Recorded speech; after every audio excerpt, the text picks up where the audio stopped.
Ayan, medyo nakatapos na rin siya ng paghuhugas ng plato. Mamaya pag maglalaban naman. Ayan lang ang pinunta dito sa probinsya. Maglaba, maghugas ng plato. Ito naman, sosyal. Sasalog sa bubon. Na-miss niya lang yung magtabo ng tubig sa bubon. Galing sa balon pala, balon. Kasi ganyan ang buhay dito sa probinsya noon. Ano na? Ano, pwedeng pagyaman na kaya ng sa kapatid. Kukuha ulit ng bubon.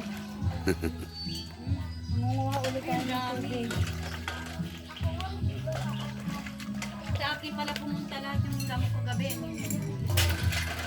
Sino tulog doon ate sa parang malapit na sa labas? Ha? Sino natulog doon sa parang malapit na sa labas? Yung papa dito sa... Hindi, kaming dalawa ni Edmond. Natulog doon. Sila silo. Magdamag kaming pinapak ng lamok eh. Amin lamok. Ay, pala ko malamig nga pero malamok pala. Malamok. Hindi nga kasi Kagabi, palo na doon kami natulog. Pak! Palo naman ako sa lab. Pak! Palakasya kami. Mag-asawa rin yan.